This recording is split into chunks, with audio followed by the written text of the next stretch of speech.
Our view of the world is determined by what we can see, hear, feel, taste, and smell.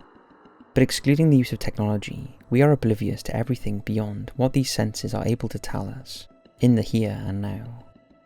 Looking back through history, entire civilizations developed oblivious to there being peoples in other lands, because distance or natural obstacles such as terrain or water kept them apart. Often these civilizations developed beliefs that bestowed upon them a divine right to rule over their world, and as a result, when they finally did encounter other peoples, they viewed them as lesser creatures because they couldn't understand them. But what if this was not the case? What if we had a sixth sense with abilities beyond these limited core senses? What if we could communicate thoughts and memories? What if we could perceive events hundreds, maybe even thousands of miles away? And what if we could interact with our surroundings without having to physically touch objects? Telepathy, remote viewing, telekinesis.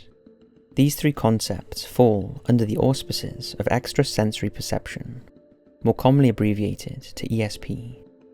ESP has long been a controversial topic among scientists, being extremely difficult for those who subscribe to the possibility of its existence to prove satisfactorily to the wider scientific community. But what if one day soon, science could conclusively prove that ESP exists, and that with proper training, we could all harness one or all of these abilities? This was the subject of Third Eye Spies, and how the CIA conducted experiments doing just this. Third Eye Spies is now out worldwide, and you can check out the incredible documentary by clicking on the link in the description or in the comments section to learn even more about ESP. But in this video, we're going to look at 5 ways, good and bad, that ESP abilities could impact on society. Sit back and enjoy. Emergency services. There would be numerous advantages ESP abilities could bring to the emergency services. Telepathy, for example, could help police with investigating a crime by allowing them to see a witness's memory, or alternatively, explore the memories of a suspect to determine if they are guilty or not. This does pose an interesting question, however. Would lawmakers allow evidence gained through telepathy to be admissible in court? Even now, we are seeing the benefit of witnesses in criminal cases actually diminish as we understand more and more of how memory works, or does not work, as the case may sometimes be. Alternatively, would a court trust the word of a telepathic police officer? A defense lawyer may argue a case of a police conspiracy against their client if there was no evidence to back up what the telepathic police officer claims to have seen in their client's mind. This also does beg the question of what to do with people thinking of committing a crime. Should a society punish someone who has been found to be thinking of robbing a store clerk but hasn't actually done it yet? In reality, you could go to prison in the UK and US for planning a serious crime such as terrorism, if there is enough evidence to show you truly intended to carry out the crime. But are thoughts alone enough to convict someone? How many times have you been so angry with someone that you have pictured yourself physically harming them? Remote viewing has already been used in several cases to find missing people and objects, with varying degrees of success. But if the ability was perfected, then in cases such as the missing MH370 airliner, precious time, money, and possibly lives would be saved. Just as importantly, ESP abilities could also save rescuers' lives, since they could sense whether someone was trapped inside a collapsed building or not, and thus not endanger themselves in a search where they could have the rest of the building come down on them as well.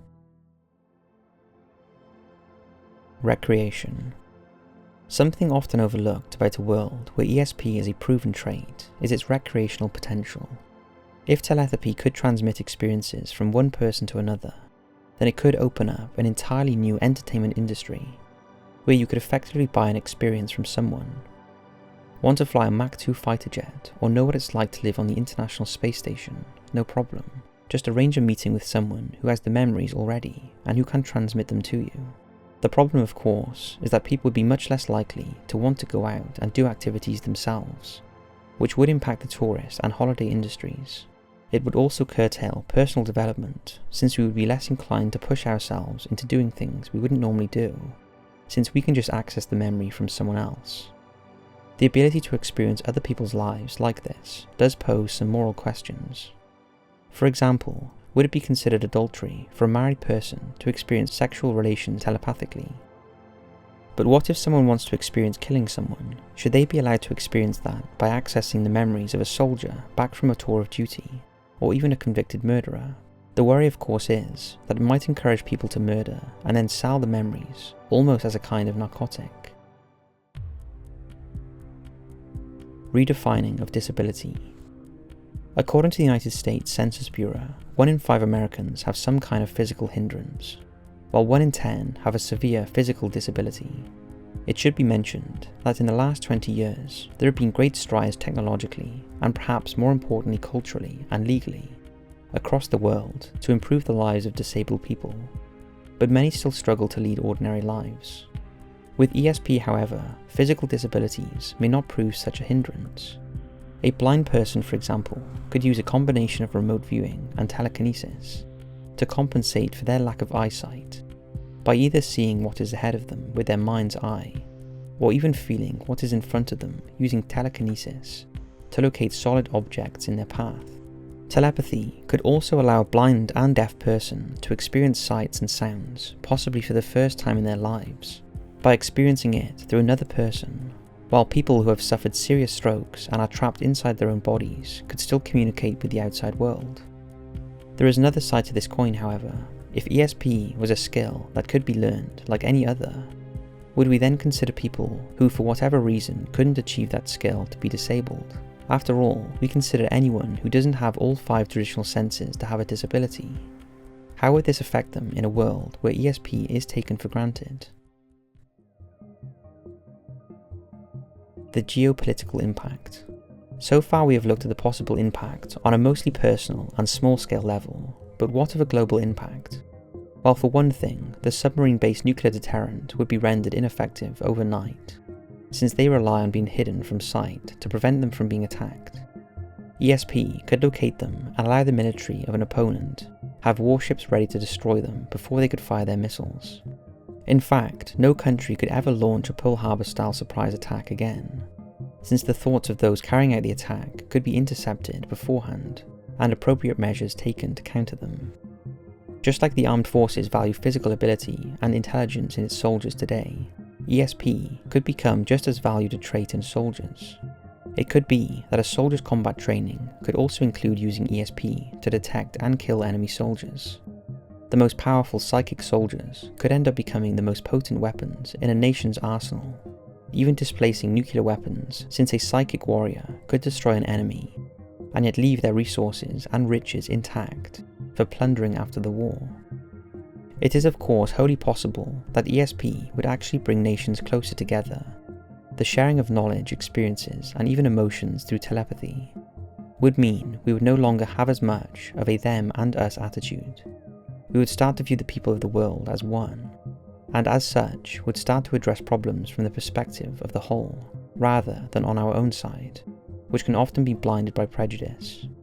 There will of course always be those without empathy, but over time they would fall into a minority, outside of the majority, and their influence would diminish. The loss of privacy and secrecy. Human beings tend to associate secrets with a certain stigma, that to keep something private implies some nefarious motive. However, the truth is, we all need to maintain a degree of secrecy in our lives to allow us to integrate into society effectively. Picture the scene. You arrive at work as normal and meet your boss. You work well with your boss, but secretly you dislike them as a person. Now imagine that after discovering your ESP abilities, you and your boss suddenly realize you both dislike one another. How could you continue working together if every little thing you don't like about each other is transmitted to one another through telepathy? This is not to say you are a bad person for having these thoughts and feelings. The sad truth is, we aren't going to get along with everyone we meet, but generally we try to conduct ourselves with such people in ways that minimize disruption to our own lives and theirs. To be successful in society, we have to make compromises. Telepathy would remove that aspect of society, and the result would be widespread conflict and the fostering of negative emotions amongst the population, resulting in disruption and probably mental health issues, as we find ourselves bombarded with the slightest negative thought about ourselves from everyone else. Privacy serves another important role in society. in that it allows us to escape from the world, which can often feel like it's overpowering us. In private, we do things that help relieve the pressures of public life, but sometimes our private world and public world seem incompatible. Would we respect someone in a position of authority as much if we found out that at home they'd like to imagine they were a wizard while playing a video game? Probably not. Also, how could we escape the outside world if there was always the chance that someone is psychically watching us through remote viewing while we are alone? Had a species evolved with telepathy, then its culture and society would have evolved also to accommodate ESP abilities. But as human society is now, telepathy has the potential to be an extremely disruptive influence.